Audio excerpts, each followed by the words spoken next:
Soc en Carles, de Joves de Barcelona, al servei municipal gratuït, on t'informem de tot allò que et pugui interessar. Feina, estudis, habitatge, mobilitat.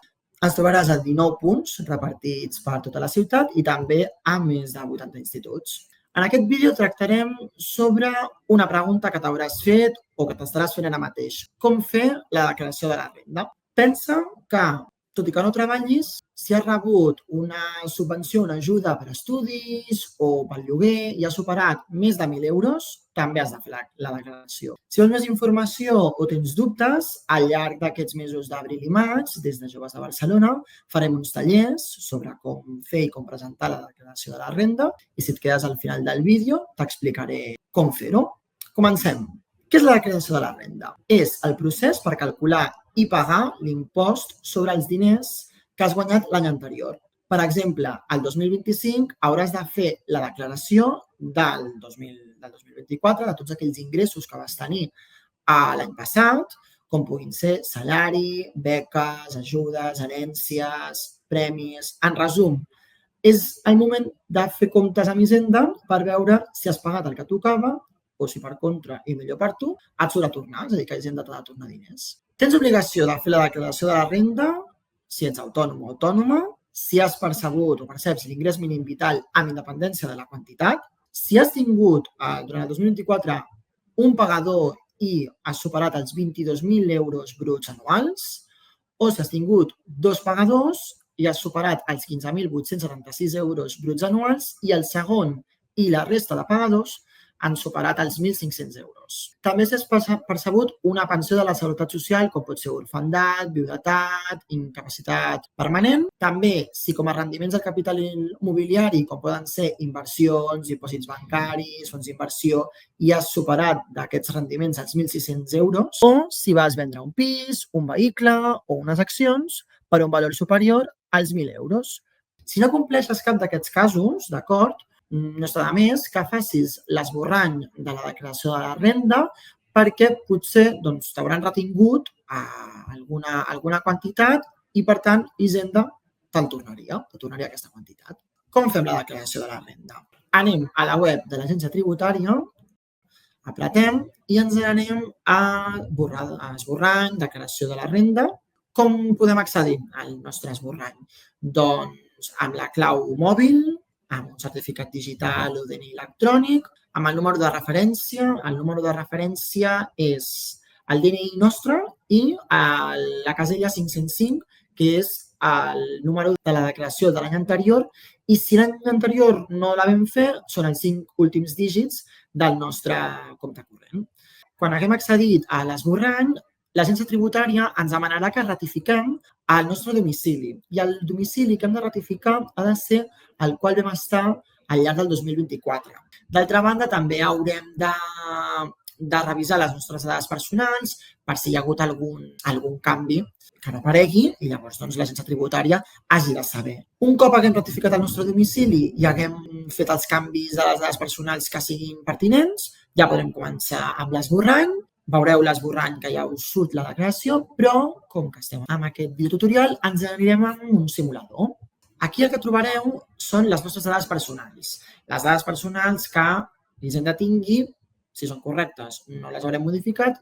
Si no les haguem modificat, ja ens sortiran les dades modificades. El DNI, el nostre nom i cognoms. L'estat civil és molt important, és l'estat civil que teníem a 31 de desembre del 2024, perquè recordem que és la declaració dels rendiments que vam tenir l'any passat. La nostra data de naixement, sexe i l'important, hem de posar la comunitat autònoma. Per què hem de posar la comunitat autònoma? Per les possibles deduccions, que després en parlarem.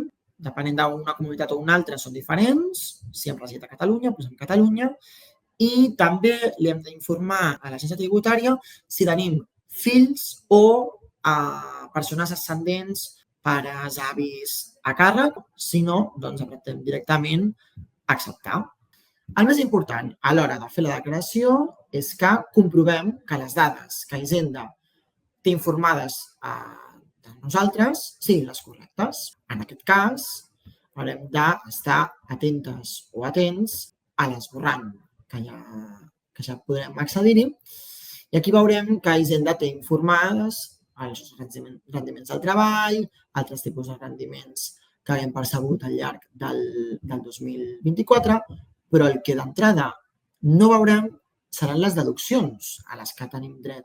Per això és important que informis de la comunitat autònoma a la que resideixes. Si ens n'anem a apartats de declaració, baixem fins a deduccions autonòmiques i a Catalunya aquestes són les deduccions a les que tenim dret. Suposem que al llarg del 2024 has hagut de pagar un lloguer pel teu habitatge habitual i si en aquell moment tenies 32 anys o menys o vas percebre a l'atur 183 dies o més durant el 2024, tens una discapacitat del 65% i la base imposable, és a dir, tots els rendiments que has percebut el 2024 no superen els 30.000 euros, et podràs aplicar aquesta deducció que trobaràs a la casella 1003. Suposem que has pagat un lloguer de 460 euros al mes que al llarg de l'any són uns 5.520 euros. També has d'informar del DNI de la persona a qui li pagues el lloguer i també has d'informar de les persones que conviuen amb tu i que tenen dret a aquesta deducció. Suposem que són 3 persones. Automàticament l'esborrany et calcula l'import que et pots deduir i d'altra banda, suposem que has tingut més de 2 pagadors el 2024 i que la quantitat de rendiments del treball que has percebut està entre 15.876 euros i 22.000 euros l'any i del segon i la resta de pagadors vas superar els 1.500 euros. Doncs te'n vas a la casella 0824 i aquí només marques com que tens dret a aquesta deducció i te l'apliques, la qual l'esborrany et calcula al moment i tornes a l'apartat resum de declaracions.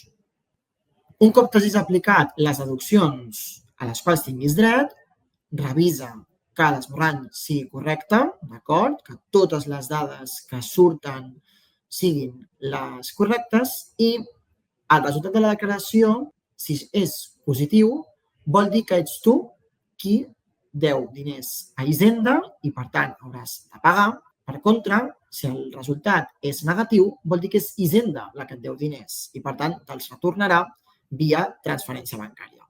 És molt important les dates. El 30 de juny és l'últim dia per presentar la declaració de la renda i si et surt a pagar i el vols fraccionar, tens de temps fins al dia 25 de juny.